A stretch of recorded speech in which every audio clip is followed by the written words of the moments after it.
그 요한복음 11장 있죠. 11장 1절부터 말씀을 이렇게 좀 화면에 좀 띄워주시길 바랍니다. 그렇게 좀 준비를 좀 해주세요. 오늘 이제 제가 드리고자 하시는 함께 나누고자 하는 말씀은 본문은 우리 히브리서 13장 8절 말씀을 본문으로 잡았는데요. 그런데 주로 제가 이제 말씀을 나눌 수 있는 성경의 장은 뭐냐면 요한복음 11장 안에 있는 내용을 가지고 다시 말씀 한번 같이 나누려고 합니다. 지난주에도 요한복음 11장 말씀을 가지고 함께 말씀을 나누었는데 오늘도 요한복음 11장 말씀의 내용을 가지고요. 오늘 우리가 다시 한번 말씀을 나누면서 하나님께서 주시는 귀한 은혜 받기를 간절히 소원합니다. 부모가 자식들이 많이 있어도요. 그 자식 중에 언제나 항상 마음에 쓰이고 늘 마음이 떠나지 않는 자식은 어떤 자식이냐면 약하고 못난 자식에게 그 마음이 가 있습니다. 어느 목사님이 이제 목회를 할 때 한 할머니가 추운 겨울에 교회에서 덜덜 떨면서 담요 한 장 뒤집어 쓰고 그리고 교회에서 새벽에 이렇게 나와서 기도하고 그리고 이제 집에 돌아가시더라는 겁니다. 그렇게 때 이제 며느리는 와가지고 그 시어머니가 담요 한 장 들러서고 벌벌 떨면서 교회 나와서 기도하고 있으니까 몸 풀으라고 따뜻한 차를 끓이고 와서 어머니에게 대접을 하는 거예요. 그러면서 이제 그 목사님에게 이제 그 며느리가 하는 말이 뭐냐면 목사님 제발 우리 어머니 집에서 좀 주무시게 해주세요. 그렇게 부탁을 하더라는 겁니다. 그래서 이제 그 사연을 들어봤어요. 목사님이 울어서 그 사연을 들어보니까 사연이 이런 내용이에요. 아들 셋이 있습니다. 큰아들도 잘 살아요. 그리고 둘째 아들도 잘 삽니다. 그런데 셋째 아들이 참 못 살아요. 그래서 이 셋째 아들은 가난하고 힘들고 그리고 셋째 아들이 정신을 못 차린다는 거예요. 온갖 잡기 다 하면서 술 마시고 막 이러면서 셋째 아들이 그렇게 생활을 하니까 며느리가 얼마나 힘들겠습니까? 그리고 그 셋째 아들들이죠. 자기 볼 땐 손주죠. 손주들이 얼마나 힘이 들겠습니까? 그러니까 그 어머니는 항상 그 자식의 마음이 가 있는 거예요. 그래서 큰 집에서, 큰 아들 집에서, 그러니까 어머니 방도 잘 준비되어 있으니까 우리 집에 오셔서 편안히 계세요. 그렇게 이야기해요. 그리고 둘째 아들도 그러는 거예요. 저희 집에도 어머니가 계실 방 다 준비되어 있으니까 우리 집에 오셔서 편안히 계세요. 그렇게 했어요. 그런데 그 어머니는 그렇게 다 준비가 돼 있음에도 불구하고 이 어머니는 셋째 아들 집에 가가지고 주무신다는 거예요. 그러니까 이 두 아들이 볼 때는요, 또 며느리 볼 때는 그렇게 보이는 거예요. 왜 어머니가 저렇게 주접 떨고 계시냐. 아니, 셋째 아들, 집이 그렇게 어렵고 힘들고, 그리고 정신 못 차리고 있는 아들 집에 왜 거기 가서 생고생하고 있느냐. 이제 그렇게 생각이 드는 겁니다. 그러니까 이제 그 어머니가 그 셋째 아들 집에 가 있는 것도 마음이 불편한 거예요. 편치 않는 거예요. 그래서 이 어머니가 이제 어디로 가냐면 교회 와가지고 담요 하나 둘러쓰고 밤새도록 이제 나와서 기도를 하고 그리고 이제 셋째 아들 집에 가는 겁니다. 참, 그래서 이제 목사님이 물은 거예요. 왜 이렇게 고생을 하십니까? 그냥 기도하시더라도 큰 아들 집에 계시면서 그리고 와서 기도하고 가시면 되는데 꼭 이렇게 하셔야 됩니까? 하고 그렇게 이제 물었대요. 그러니까 그 할머니가 목사님에게 하시는 말씀이 뭐냐면 목사님 결혼하셨습니까? 그런 거예요. 그때 그 목사님은 결혼 안 했다는 거예요. 저 결혼 안 했습니다. 그러니까 그렇죠. 결혼을 안 해보고 자식을 낳아보지 않으니까 부모의 마음을 모른다는 겁니다. 그러니까 항상 자기의 마음은 뭐냐면 이 못난 자식이 내 마음이 가 있기 때문에 이 새벽에 담요 하나 둘러쓰고 교회 나와서 하나님께 기도하는 거예요. 뭘 놓고 기도하냐면 막내 아들 회개시키고 올바른 사람 되게 해달라고 부르짖어서 하나님 앞에 나와 기도한다는 겁니다. 그것이 자기가 마음이 편하다는 거예요. 그래서 이 말에 그 목사님이 깨달은 것이 이게 부모님의 마음이구나. 그걸 깨달았다는 겁니다.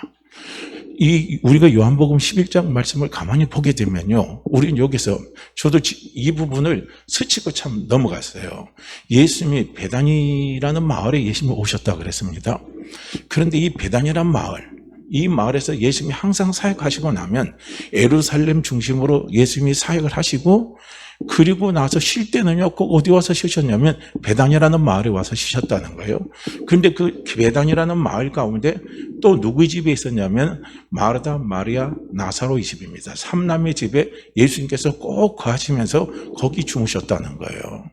그러니까 사실은 예루살렘은 번화한 도시입니다. 번화한 도시고 그 다음에 이스라엘의 중심 도시입니다. 그렇기 때문에 거기에는요, 똑똑한 사람들, 돈 많은 사람들, 지식이 많은 사람들, 그런 사람들이 다 모여서 복작복작한 곳이에요. 그러면 그곳에서 예수님이 사역을 하시면, 그곳에서 예수님이 주무신다 그러면요, 대우를 많이 받을 거예요. 왜냐하면 예수님 사역 속에 엄청난 역사들이 많이 일어났거든요. 대우를 충분히 받을 수 있음에도 불구하고 예수님은 이 예루살렘에서 베다니까지는 한 5리쯤 된답니다, 거리가. 그래서 5리쯤 되는 거리인 이 베다니예요. 여기 베다니는 아주 가난한 촌이라는 거예요.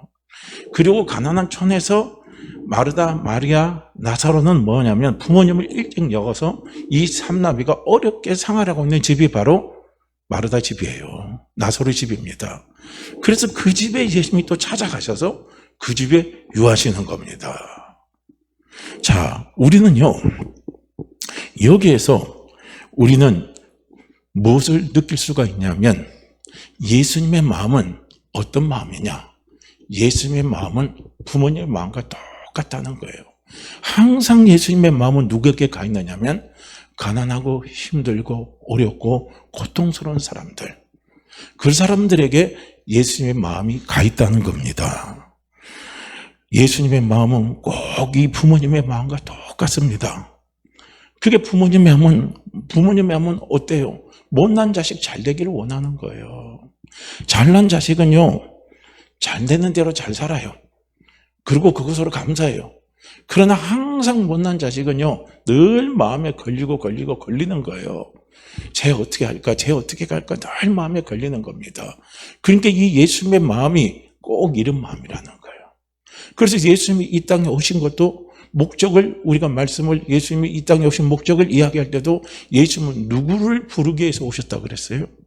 죄인을 부르기 위해서 오신 분이 바로 예수 그리스도십니다. 이게 바로 예수님이에요.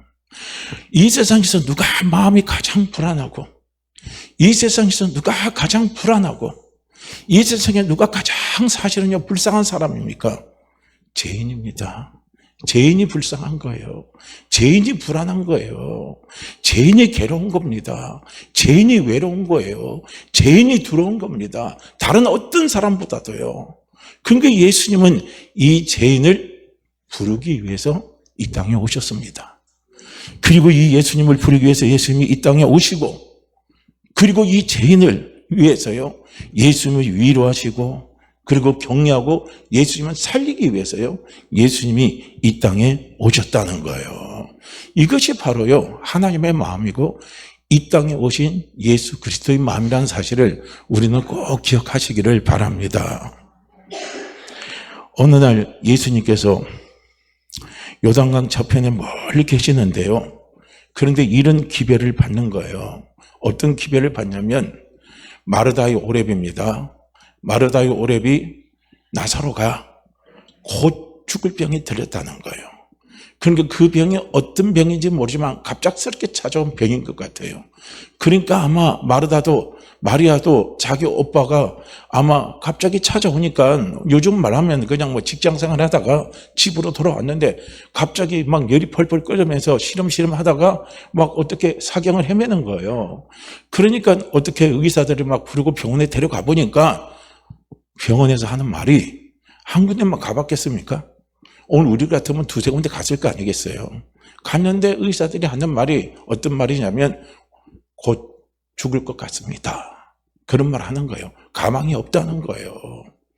그러니까 이 마리아가 예수님께 기별을 였는 거예요. 우리 오빠가 곧 죽게 되었으니까 예수님 와주십시오 하고 기별을 였어요. 그런데 예수님이 도착하기도 전에 어떻게 합니까? 나사로가 숨을 거둔 겁니다. 죽은 겁니다. 그리고 나사로는 어떻게 합니까? 죽었으니까 장사를 치러야 되겠죠. 그래서 돌무덤 속에 나사로의 시신을 넣고 그리고 돌문을 닫았어요. 그게 나흘이 됐습니다. 그러니까 시체에서 썩은 냄새가 나는 거예요.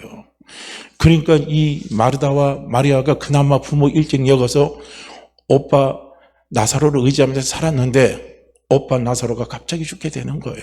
그러니까 두 남매의 상실이 얼마나 크겠습니까?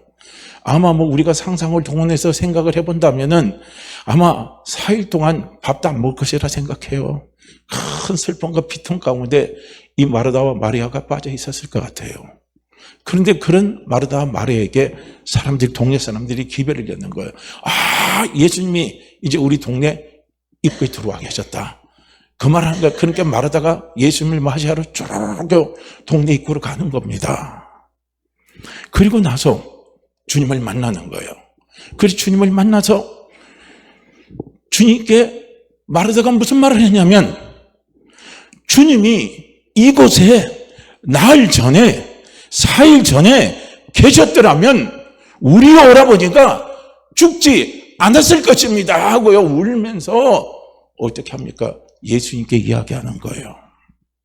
그리고 나서 마르다가 예수님께 무슨 위로의 말씀을 듣고 싶었는데 예수님이 아무 말씀을 하고 있지 않는 거예요. 그래서 가만히 예수님의 얼굴의 모습을 살펴보니까 아차 내가 실수했다 싶은 생각이 드니까 마르다가 뭐라고 예수님 앞에 이야기하냐면 지금이라도 주님께서 하나님께 구하면 하나님은 무엇이든지 들을 줄로 믿나이다 그랬어요. 지금이라도 주님께서 하나님께 구하면 하나님은 무엇이든지 들을 줄로 믿나이다 하고 마르다가 이렇게 고백을 했습니다. 그러니까 예수님이 뭐라고 말씀하냐면 이렇게 말씀을 하십니다. 내가 내 말을 지금이에요. 지금 내가 내 말을 믿으면 내 오레비가 살 것이다 하고요. 예수님께서 말씀을 하셨습니다. 언제 산다고요? 지금 산다는 거예요. 그런데 이 말을 들은 마르다의 반응이 참 중요하게 우리는 봐야 됩니다. 마르다하고 마리아하고 예수님께서 대하는 내용을 우리는 유심히 깊이 한번 살펴봐야 돼요. 거기에서 우리가 중요하게 깨달을 대목이 있는 겁니다. 그러니까 지금 산다 이렇게요 예수님이 마르다에게 얘기했습니다. 그런데 이 말을 들은 마르다는요 도저히 예수님이 하신 그 말씀을 깨달을 수가 없는 거예요.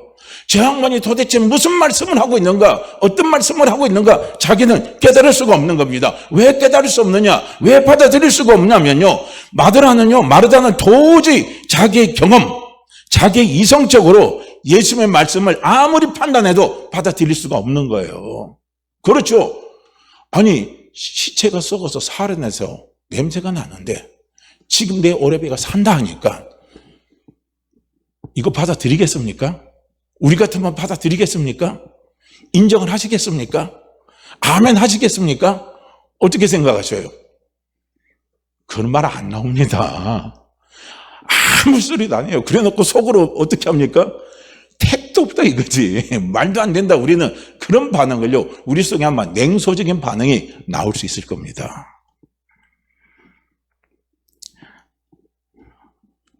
그런데 받아들일 수가 없었어요. 지금 산다고 하니까요 마르다는 예수님 앞에 형식적으로 예해놓고 난 다음에 그 다음에 마르다가 하는 말이 어떤 말을 했냐면 부활의 날에는 우리 오라비가 살아날 줄로 믿습니다. 맞죠? 부활의 날에 그날에는 살아나요. 맞죠?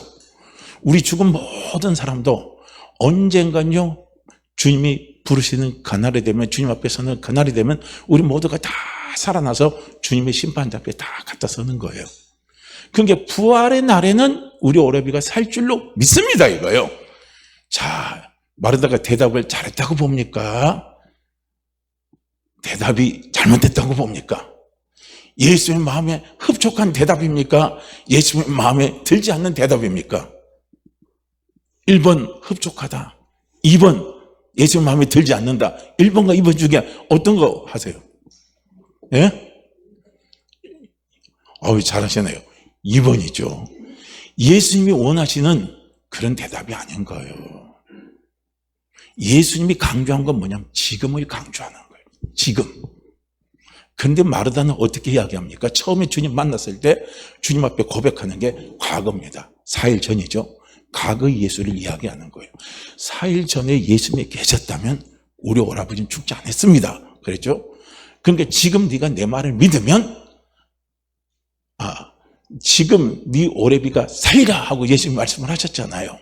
그러니까 이제 마르다가 하는 말이 뭐냐면 부활의 날에 우리 오래비가 살 줄로 믿습니다. 이건 뭐예요? 미래입니다. 미래 예수예요. 지금을 말 안 하는 거예요. 예수님이 원하는 답은 뭡니까? 과거도 아니고 미래도 아니고 지금입니다. 할렐루야. 지금이 은혜 받을 만한 때예요. 지금이 주님을 만날 때고요. 지금이 응답받을 때고요. 지금이 주님이 역사하실 때입니다. 항상요, 우리 신앙은 지금입니다.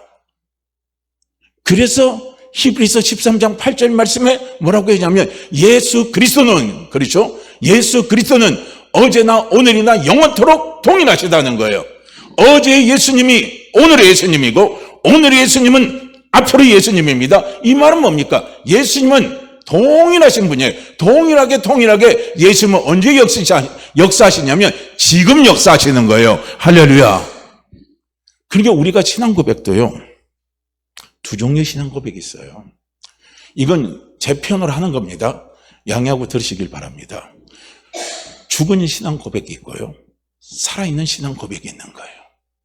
죽은 신앙 고백은 지금 내 삶에 하나도 도움이 안 되는 거예요. 나는 지금 힘이 들어요. 나는 지금 죽겠어요.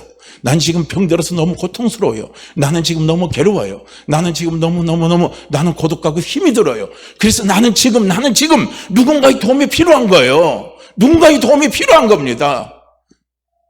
그렇죠. 우리가 힘들고 어려울 때요, 도움이 언제 필요합니까? 언제 필요해요? 과거 게 필요해요? 앞으로 게 필요해요? 지금 필요한 거죠. 지금. 이거예요, 지금요. 지금 필요한 거예요.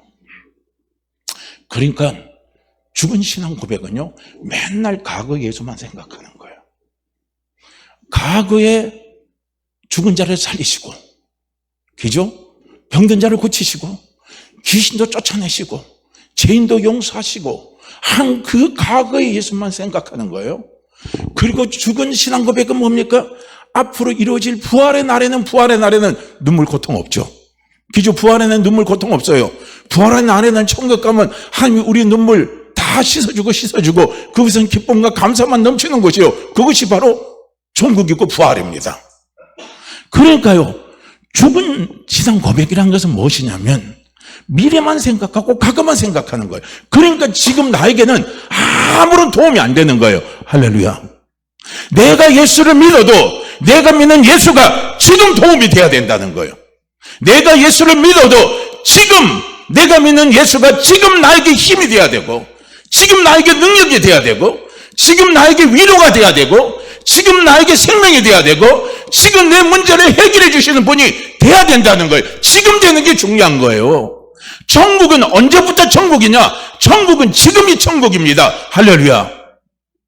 우리가 천국의 기쁨입니다. 우리가 부활의 기쁨은요, 우리가 언제부터 누리느냐? 지금부터 누리는 거예요. 예수 그리스도를 믿는 그 순간부터 내가 부활이요, 내가 생명이라는 예수 그리스도를 믿는 그 순간부터요, 우리는 부활되시고 생명이 되신 그 예수 그리스도의 능력과 그 예수 그리스도의 은혜와 그 예수 그리스도의 권세를요, 우리가 누리면서 살아가는 거예요. 지금이에요, 지금요. 부활이고 생명이신 그 주님의 도움이 언제 필요합니까? 지금 필요한 거예요. 그런데 주님이 자꾸 그 사인을 누구에게 보냅니까? 마르다에게 그 사인을 보내는 거예요. 마르다야, 내가 지금 네 앞에 있지 않느냐? 죽은 자를 살린 내가 네 앞에 있고, 병든 자를 고친 내가 네 앞에 있고, 귀신을 쫓아낸 내가 네 앞에 있지 않느냐. 모든 것, 하늘과 땅의 모든 것을 가지고 있는 내가 지금 네 앞에 있고 않느냐. 네 앞에 있는데, 지금 네 앞에 있는데, 지금 너와 함께하고 있는데, 이걸 지금 주님이 말씀하시는 거예요. 지금입니다. 지금이에요. 그래서 예수님이 마르다에게 정말 원하는 신앙 고백이 어떤 고백이냐면, 예수님이 정말 듣기를 원하는 신앙 고백이 뭐냐면, 예수님은 어제나 오늘이나 영원토록 동일하신 분이십니다. 사흘 전에 능력과 기적으로 역사하신 예수님이 지금 저하고 함께 하십니다. 저하고 함께 하신 우리 주님이 지금 말씀하시니까, 내 오라비가 살리란 말씀하시니까 아멘 하고요, 받아들이는 거예요. 아멘 하고 순종하는 거예요. 아멘 하고 고백하는 거예요. 이걸 누가 원하시냐면 주님이 원하시는 신앙 고백입니다. 할렐루야. 이것이 뭐냐면 살아있는 신앙 고백이라는 거예요. 우리의 신앙 고백이 살아있는 신앙 고백이 돼야 된다는 겁니다.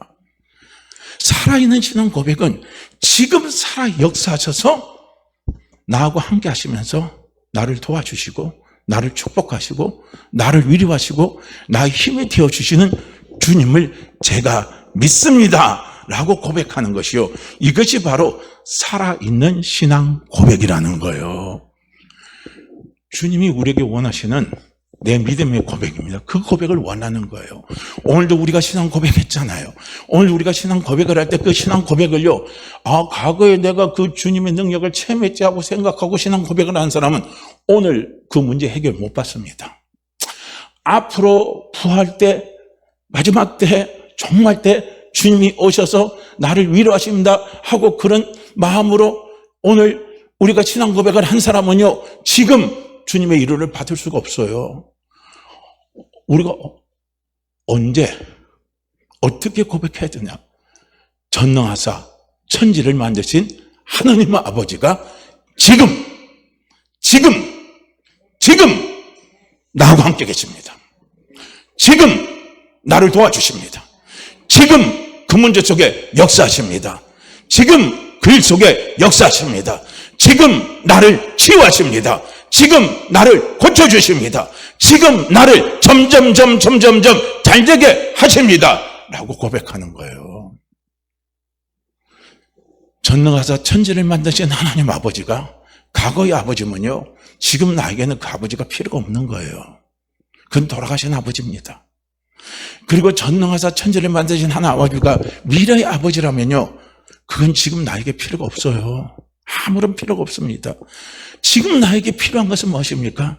전능하사 천지를 만드신 하나님 아버지, 그 아버지가 지금 살아서 역사하신 아버지입니다. 우리가 이것이 바로요, 살아있는 신앙 고백이라는 거예요. 이것이 살아있는 신앙 고백입니다. 그러니까 주님은 계속적으로 마리아에게 이걸 깨닫게 해서요, 계속적으로 마리아에게 일문하고 일답하고 일문하고 일답하고 일문하고 일답하는 거예요. 그런데도 어떻게 합니까? 마르다가 도통 깨닫지 못하는 겁니다. 그러니까 그냥 예수님이 너무너무 답답한 거예요. 너무너무 힘이 드는 거예요. 왜냐하면 동문서답을 하니까, 자꾸 엉뚱한 소리를 하니까요.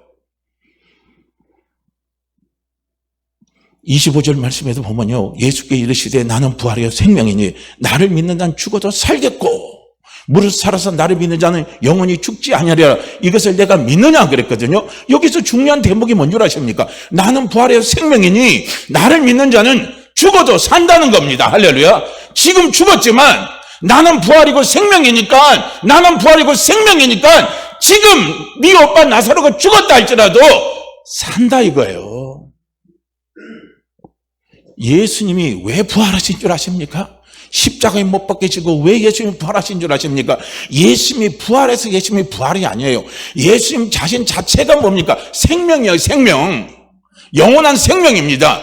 영원한 생명은 죽지 않는 거예요. 영원한 생명은 죽지 아니하기 때문에 예수님께서 십자가에 못 박혀 돌아가시더라도 예수님이 사흘 만에 다시 살아나신 겁니다. 예수님이 생명입니다. 할렐루야. 예수님이 생명이시고 생명이신 그 예수님이 지금 내가 너와 함께하고 있지 않느냐.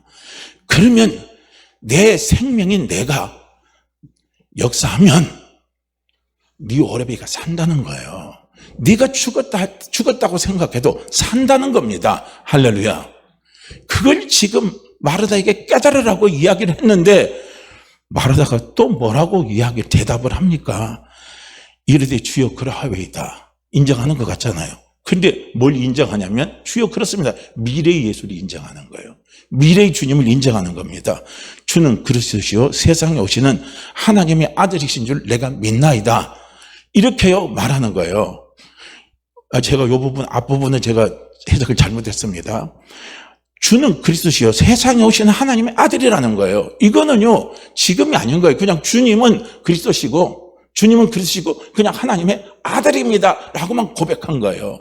근데 주님이 정말 듣고 싶은 것은 무엇이냐면은 지금 주님이 역사하시면 내 오래비가 삽니다 이거예요.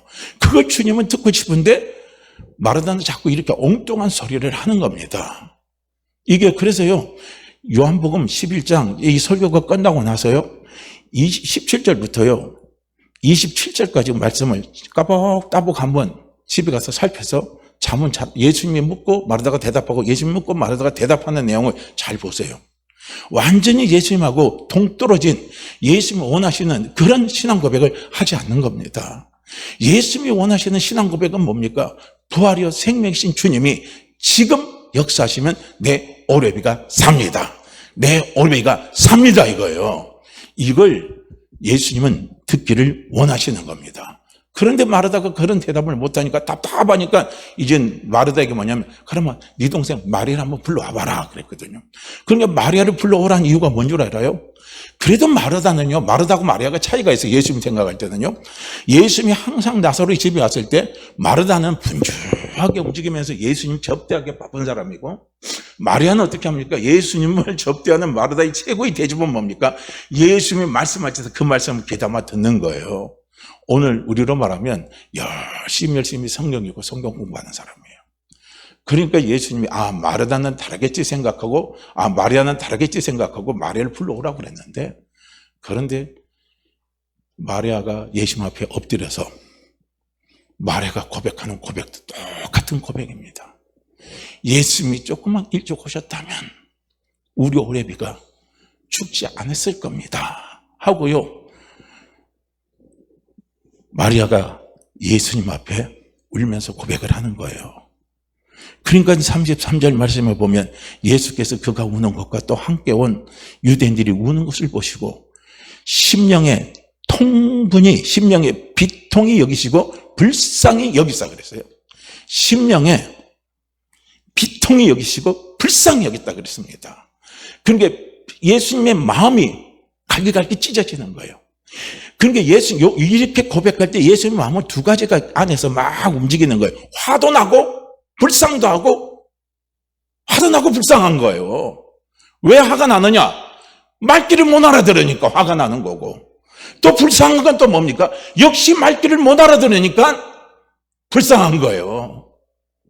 그래서 나중에 예수님이 울었다 그랬습니다. 오늘 우리는 이것을 좀 귀담아 우리는 생각해보고 들을 수 있어야 돼요. 예수님의 심령이 비통하시고 그리고 예수님이요 정말 불쌍히 여기는 거 비통히 여기면서 불쌍히 여기는 거예요. 이걸 우리는 개혁 성경에 보면 통분히 여기셨다 그랬어요. 개정 개혁은 이걸 지금요 풀어서 이야기한 거고 그러니까 간단하게 우리가 개혁 성경으로 말하면요 쉽게 말하면 예수님 마음이 통분히 여기는 거예요. 애통하면서 화가 난다는 거예요. 예수님은 어떤 사람을 보고 통분히 여기십니까? 지금 부활이고 생명인 주님이 지금 함께하고 있는데 그 주님을 바라보지 못하는 거예요. 그 주님을 붙들지 못하는 거예요. 그 주님께 구하지 못하는 거예요. 그 주님을 믿지를 못하는 거예요. 이것을 주님은요 마음을 통분히 여기고 애통히 여기고 불쌍히 여기는 거예요. 불쌍히 여기다 불쌍히 여기다 나중에 그 끝에 보면요 눈물을 흘리는 거예요. 우리는 주님의 마음에 이렇게 비통히 여기고 애통하면서 눈물을 흘리게 하는 그런 우리의 신앙의 삶을 살아가면 안 되는 겁니다. 주님의 마음을 우리가 좀 기쁘시게 할 수 있어야 되는데, 그 기쁘시게 할 수 있는 것은 무엇입니까? 살아있는 신앙 고백이에요. 살아있는 신앙 고백은 뭡니까? 지금 부활이요 생명이신 그 예수님이 지금 나와 함께 하셔서 지금 내 문제를 고쳐주십니다. 지금 내 병을 고쳐주십니다. 지금 나를 잘되게 하십니다 하고요 인정하는 거예요.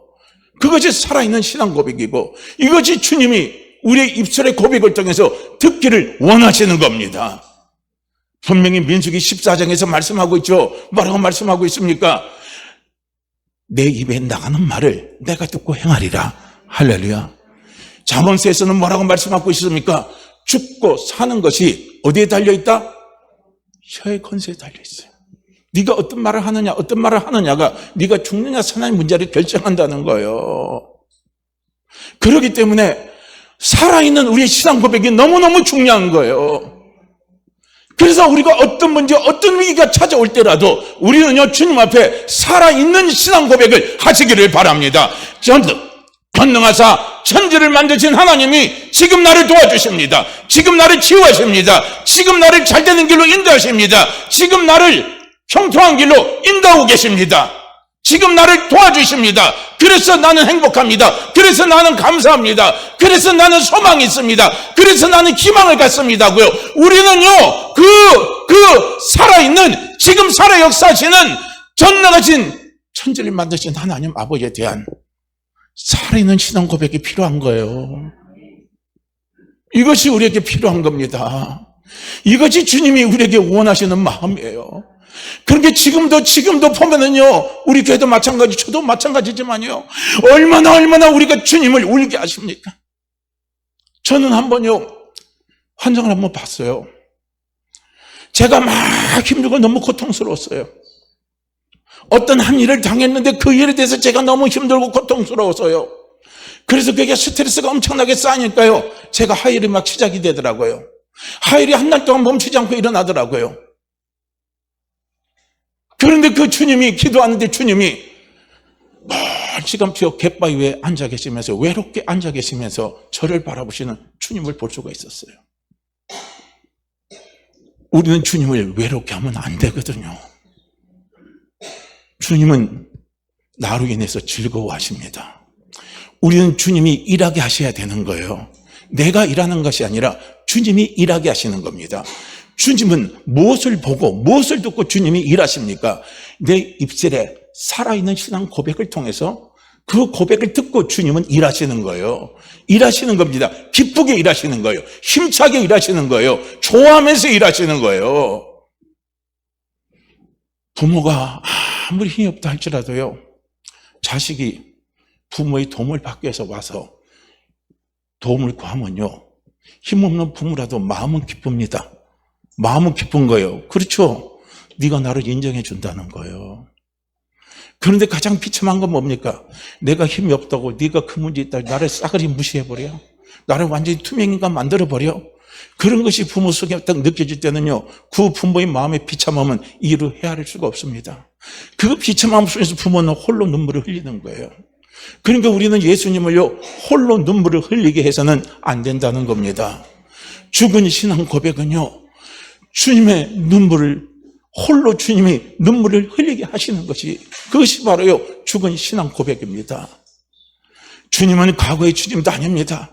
주님은 미래의 주님도 아닙니다. 주님은 지금,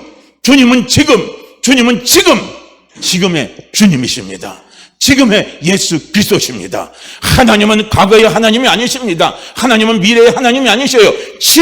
하나님은 지금 나의 하나님이십니다. 나의 아버지십니다. 나를 돕는 자십니다.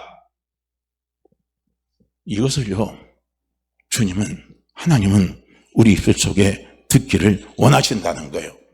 근데 마리아나 마르다나 주변 사람들이 다 똑같이요, 하는 게 똑같은 소리만 하는 거예요. 그러니까 그 소리를 들은 예수님의 마음이 얼마나 상합니까? 얼마나 애통합니까? 얼마나 답답합니까? 그러니까 눈물을 흘리시는 거예요. 그래서 예수님이 우시는 겁니다. 참으로 우리가 주님 앞에 온전한 신앙을 고백을 할 때요, 하나님의 능력과 기적과 권세가 나타납니다. 갑상선암에 걸린 모 권사님의 간증입니다. 이 권사님이 갑상선암에 걸려서 더 이상 수술을 할 수가 없게 되어서요, 목소리가 다 없어져 버렸습니다. 그래서 그 권사님이 할 수 있는 소리가 이 소리밖에 없었대요. 목사님, 너무 아파요. 이 소리밖에 못하는 거예요. 목사님 만나면 그 소리밖에, 목소리가 안 나오니까 이제 더 이상. 그래서 그 목사님이 안수기도를 해주면서 그렇게 권했대요. 눈에는 증거가 안 보이고 손에 잡히는 거 없다 할지라도, 아무 소리 안 들린다 할지라도, 하늘이 없어지고 땅이 무너져도 하나님의 말씀은 절대로 변하지 않습니다. 이걸 권사님 꼭 믿으세요 하고 말씀을 했대요. 그리고 안수를 해주면서 그렇게 해야겠대요. 저가 채찍에 맞음으로 나는 나음을 입었도다. 저가 우리 죄를 친히 담당하심으로 병을 짊어지고 가셨으니 나는 나은 사람이다. 나는 건강한 사람이다. 아무리 아프고 고통스러워도 그것은 가짜다. 헛되다. 나는 나은 사람이다. 하나님, 내 믿음대로 되게 해주시옵소서. 하나님, 내 믿음대로 되게 해주시옵소서. 나는 나은 사람입니다. 하고요, 이렇게 고백하라고 가르쳐 준 거예요. 그러니까 그 권사님이 입에서 항상 나온 소리가, 목사님 너무 아파요 하는 이 말이 떠나지 않더라는 거예요. 우리가 현실을 보고 그 현실을 인정할 때 누가 가장 좋아하는 줄 아십니까? 마귀가 가장 좋아해요. 나를 절망의 나락으로 떨어뜨리고, 나를 불신의 나락으로 떨어뜨리고, 나를 불안의 나락으로 떨어뜨리고, 나를 실패의 나락으로 떨어뜨리게 하는 그 마귀가, 현실을 보고 그대로 인정하는 것을 마귀가 제일 좋아하는 거예요. 저도 경험해 봤어요. 그래서 이제 이 목사님 권사님 계속 권면을 했어요. 권사님, 말을 바꾸세요. 자꾸 권하니까 권사님이 하는 말이 뭔 줄 아십니까? 뭐라고 말한 줄 아세요? 아픈데 안 아픈다고 어떻게 이야기를 해요? 지금 아파 죽겠는데 안 아픈다고 어떻게 이야기해요? 왜 나보고 자꾸 거짓말 치라고 해요? 목사님, 그러면 안 돼요. 목사님, 내 입장 한번 대보세요. 안 아프다고 말할 수 있는지. 현실을 보면 틀린 말은 아니에요. 그러니까 나중에 목사님이 안수기도 하다가 진이 짝 빠지더라는 거예요. 그래서 나중에 혼자 생각해, 에라, 하나님 앞에 빨리 천국 데려가라고 기도해 버릴까? 그런 생각이 들더라는 거예요. 그러다가 하나님, 불쌍히 얘기하는 마음이 드니까, 하나님, 저한테 지혜를 주십시오. 이거 어떻게 하면 이게 해결이 됩니까? 하고 구하니까요, 성령께서 지혜를 주시는데, 그래서 목사님 하루는 권사님을 부르고, 권사님, 노트 하나 가지고 오시고, 권사님, 연필 하나 가지고 오세요. 그리고 나서 권사님, 제가 시킨 대로 순종하시렵니까? 물어보니까 권사님, 방법이 없잖아요. 예, 순종하겠습니다 하고요. 그리고 권사님 순종을 했어요. 그럼 뭐라고 예수님이 말씀하셨냐면, 그 목사님 말씀하셨냐면, 베드로전서 2장 2절입니다. 저가 채찍에 맞음으로 너희가 나음을 입었나니. 베드로전서 2장 2절이에요. 이 말씀을 외치면서 10,000번을 노트에 쓰라는 거예요. 10,000번을 쓰라는 거예요. 기도원에 들어가서 그 말씀을, 베드로전서 2장 말씀을 외치면서 그것을 10,000번을 노트에 쓰라는 겁니다. 그러니까 그 권사님 순종은 대빵으로 잘해요. 그래서 그 권사님이 목사님 말씀하신 대로 기도원에 가서, 기도실에 들어가서 썼대요. 저가 채찍에 맞음으로 나는 나음을 입었습니다.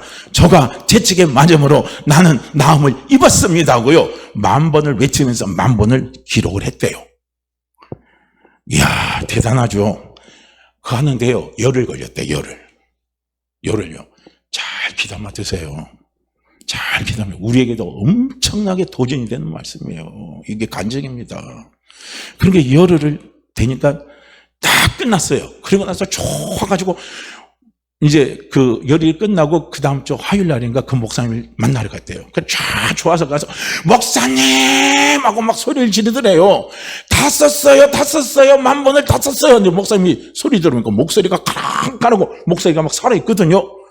그러니까 목사님이 그 권사님한테 그렇게 이야기했대요. 10,000번 쓰시느라 고생 많으셨어요. 갑상선 나면 어땠어요? 그러니까요. 아이고 말도 마세요. 10,000번 쓰고 10,000번 해치느라고 아픈지 안 아픈지 하나도 몰랐다는 거예요. 거기에 정신 다 팔리니까. 그 하나도 모르고 그리고 나서 10,000번 다 끝나고 나니까요. 목소리가 정상으로 나오더라는 거예요. 그래서 하도 신기해서 병원에 가서 엑스레이를 촬영해 보니까 암이 다 사라져 버렸다는 거예요. 할렐루야. 이거예요. 이거. 이게 중요한 거예요. 현재 내가 갖고 있는 환경 속에 갖고 있는 내가 느끼는 감정이 중요한 게 아니에요. 우리에게 정말 중요한 것은 무엇입니까? 하나님의 말씀이 중요한 거예요. 그 하나님의 말씀에 대한 지금 살아있는 내 신앙 고백이 중요한 거예요. 지금 살아있는 내 신앙 고백이 중요한 겁니다. 할렐루야. 이게 중요한 거예요. 다른 생각하지 마세요. 그러니까 우리가 그걸 100번 하고 10,000번 하고 자꾸 아픔가가 자꾸 느껴지면은요, 그냥 이 고난이처럼 그렇게 한번 해보세요. 한번 해보세요. 도전이 오신 분들은 해보세요. 그냥 나도 이 권사님 한 것처럼 10,000번 적어버리라, 10,000번 외쳐버리라. 교동에 가서 그러다가요, 병 고쳐버리고 문제 다 해결받는요, 놀라운 간증의 역사가 우리에게도 일어나기를 소원합니다. 우리에게도 일어나기를 소원합니다. 신앙 고백이 얼마나 놀라운 줄 아십니까? 이거 말고 또 하나 또 간증을 한 걸요. 오늘 간증만 3개 한 걸 듣고 끝낼게요. 자, 간증은 아마 잊어지지 않을 겁니다. 자, 또 다른 한 자매 이야기를 하겠습니다. 그 자매는 뇌하수치 암에 걸렸습니다. 그래서 이 뇌하수치 암은요, 수술을 하지 못한답니다. 그래서 서울대 병원에 가서 진찰을 받으니까 이거 수술하면 95%가 죽는데요. 5%만 살 확률이 있다는 겁니다. 그러면서 병원에서 차라리 죽을 것 같으면 당신 시신을 우리 병원에 실험용으로 주시면 좋겠습니다. 그 말을 하더라는 거예요. 그러니 얼마나 충격적입니까? 그러니까 이 뇌하수치 암에 걸리면요, 뇌에 이 물이 차서 압이 올라가가지고 눈, 귀가 다 안 들린대요. 보이지도 않고 들리지도 않는답니다. 그래서 어떻게 해요? 그래도 5%의 희망을 걸고 수술하려고 수술 날짜를 잡았대요. 그래서 내일 수술을 받으러 들어가는데 딱 자기가 그 분이 생각해 보니까 오늘 내가 꼭 죽음의 날을 기다린 것과 같은 그런 느낌이더라는 겁니다. 그런데 그가 가만히 있다가 교회 다니면서 그 목사님의 설교를 듣고 듣는 가운데 생각나는 게 있더라는 거예요. 신앙 고백. 신앙 고백이 중요하다 하는 것을 자기가 들은 기억이 나더라는 겁니다. 그래서 그분이 딸을 불러가지고 공책 하나 연필을 가지고 와서 내가 주기도문을 10,000번을 외울 테니까 외울 때마다 한 번 외울 때마다 공책을 딱 찢어가지고 한 번 했다고 딸 보고 외치라는 거예요. 그래가지고 그렇게 해서 딸하고 같이 했는데 주기도문을 10,000번 외우는데 6시간 걸리더래요. 그런데 대학병원에서 그렇게 10,000번을 외웠는데 9,999번을 외워도 아무 일도 안 일어나더라는 거예요. 그런데 10,000번을 외우자 성령이 강하게 그에게 나타나기 시작하더라는 겁니다. 그러면서 눈이 확 열리고요, 귀가 펑 하면서요, 막 소리가 막 들리더라는 거예요. 그래서 너무 기뻐서 막 뛰었잖아요. 막 뛰면서 막 하니까 소란스러우니까 간호사가 하고 의사가 와서 진전시키자고 왔는데 눈이 보이고 눈이 보이고 막 말을 다 알아듣는 거예요. 그러니까 이제 이분이 그런 거예요. 간절히 부탁한 거예요. 나 다시 한번 엑스레이 찍고 한번 검사 좀 해주십시오 하고 부탁을 하니까 의사가 가가지고 엑스레이 촬영을 했는데 뇌하수치 암이 깨끗이 다 나아버렸다는 거예요. 봐요. 신앙 고백이 이렇게 중요합니다. 살아있는 신앙 고백입니다. 지금 역사하시는 하나님이십니다. 할렐루야. 이거 이 신앙 고백이 이렇게 중요하고 이렇게 놀라운 거예요. 그래서 아이를 낳지 못하는 사라, 아브라함 부부에게 나중에 자꾸 아브라함이 의심을 하니까 하나님이 어떻게 강권적으로 역사하십니까? 이름을 바꿔버리잖아요. 아브라함이라 하지 않고 아브라함이라 하리라. 너는 열국의 아비다 이거예요. 너를 사레라 아니라 사라라 하리라. 열국의 어미다 이거예요. 이름을 딱 바꿔버린 거 어쩔 수가 없잖아요. 그러니까 자기를 소개할 때 자기가 자기 입으로 고백하는 거예요. 나는 열국의 아비입니다. 나는 열국의 아비. 만나는 사람마다 열국의 아비입니다. 열국의 아비입니다. 그리고 다른 사람도 인정하는 거예요. 당신은 열국의 아비입니다. 당신은 열국의 아비입니다. 당신은 열국의 아비입니다. 그렇게 해요. 다른 사람도 다 인정하게 만들어버리는 거예요. 우리 이거 정말 중요한 거예요. 나중에요, 잘 되는 집은 주변 사람이 인정해요. 저 집은 잘 된다, 잘 된다, 잘 된다 하면 그 집은 잘 되는 거예요. 그런데 저 집은 망한다, 망한다, 망한다 하면요, 그 집은 망하는 거예요. 주변이 이야기한 것도 중요하고 내가 고백한 게 더 중요한 거예요. 내가 고백하는 겁니다. 나는 열국의 아비입니다. 나는 지금 아무것도 없다. 나는 지금 아무것도 없다. 사도 바울은 그렇게 하잖아. 보라, 지금 나는 가난하고 가난하고 아무것도 없는 것 같아도 나는 모든 사람을 부욕케 하는 사람이다. 이게. 나는 모든 것을 다 가진 사람이라. 이게. 그런데 실제로 사도 바울의 사역이 그랬잖아요. 모든 사람을 부욕케 하고 모든 사람을요 다 잘되게 해주는 그런 놀라운 사역을요 사도 바울은 그 일을 했잖아요. 우리의 신앙 고백은 지금입니다. 할렐루야. 지금 살아 역사하시는 하나님, 지금 살아서 나와 함께 하시는 부활이요 생명이신 예수님, 그 예수님을 우리가 고백하는 거예요. 그 예수님을 고백하는 겁니다. 그 예수님이 지금 나와 함께 하시니까, 지금 나와 함께 하시니까 나는 잘 됩니다. 나는 일어납니다. 나는 나음을 입었습니다. 나는 고침을 받았습니다. 나는 다 회복이 됩니다. 나는 다 잘 됩니다. 나는 모든 사람들을 이제 다시 부욕케 할 수 있습니다. 부욕케 합니다. 우리가 그렇게 고백하는 게 너무너무 중요한 거예요. 왜냐, 예수 그리스도는 어제나 오늘이나 영원토록 동일하신 분입니다. 과거에 그렇게 나를 건져주고 축복해 주셨다면, 내 실수로 지금 내가 쭈그러들고 망하게 했다면 우리는 신앙 고백을 지금 다시 하시기를 바랍니다. 바로 살아있는 신앙 고백을 하시기를 바랍니다. 그 신앙 고백 속에요 주님은 역사하십니다. 살아 역사하시는 주님은 역사하십니다. 생명이신 주님은 역사하십니다. 부활하신 주님은 역사하십니다. 하나님이 우리에게 듣기를 원하는 것은요, 지금 살아있는 내 신앙 고백을 하나님은 듣기를 원하신다는 거예요. 제가 12시 한 하려고 또 마음을 작정을 했는데 또 12시가 넘게 되네요. 저도 이 마지막 간증이 너무 제가 참 은혜가 돼서 어느 목사님 간증입니다. 은혜가 돼서 함께 나누고 끝내려고 합니다. 어느 목사님의 간증입니다.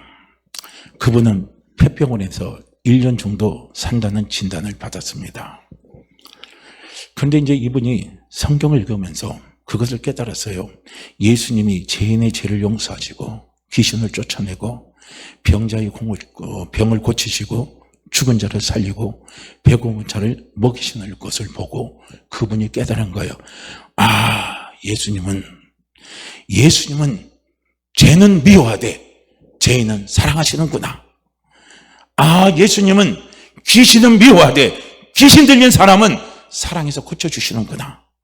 아, 예수님은 병은 미워하되 병든 자를 사랑하셔서 고쳐주시는구나. 아, 예수님은 가난은 미워하되 가난한 사람은 사랑해서 먹여주시는구나.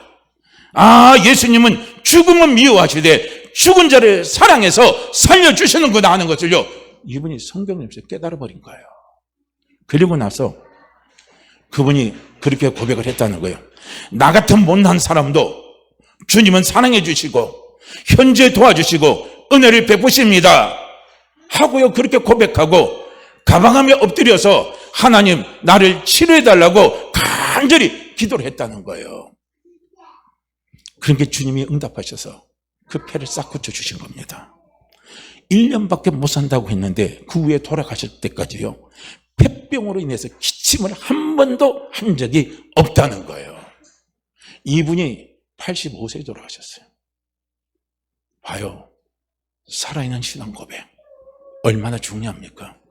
죄는 미워하되 죄인은 사랑하십니다. 병은 미워하되 병든 자를 사랑하십니다. 귀신은 미워하되 귀신 들린 자를 사랑하십니다. 죽음은 미워하되 죽은 자를 사랑하십니다. 가난은 미워하되 가난한 자를 불쌍히 여겨주시고 도와주시고 먹여주십니다.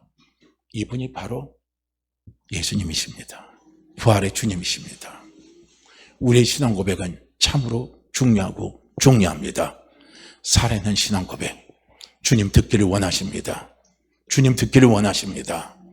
그래서 살아있는 우리의 신앙 고백을 통해서 부활이요 생명이시고 천지를 만드신 하나님이 움직이셔요. 하나님이 역사하십니다. 하나님이 역사하시면 기적이 일어납니다. 기적이 일어납니다. 그러게 우리 사랑하는 성도님들, 하나님은 과거의 하나님도 아니고 미래의 하나님도 아니에요.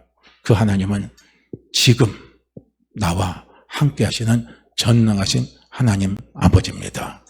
부활의 주, 생명의 주는 과거의 부활의 주, 생명의 주가 아니에요. 미래의 부활의 주, 생명의 주가 아니에요. 지금 나와 함께 하시는 부활의 주, 생명의 주십니다. 그 주님이 지금 내 입술의 고백을 통해서 그분은 움직이십니다. 일을 행하십니다. 그분은 역사하십니다. 지금 그분은 내 입술의 고백을 듣기를 원하십니다. 그러게 살아있는 신앙 고백을요, 하나님께 드리시기를 바랍니다. 살아있는 신앙 고백을 통해서요, 우리가 어떤 상황이 와도 넉넉하게 이기면서 살아갈 수 있는 우리 귀한 성도님들 되시기를 주의 이름으로 축복합니다. 자, 우리 이 말씀 같이 읽고 기도합니다. 자,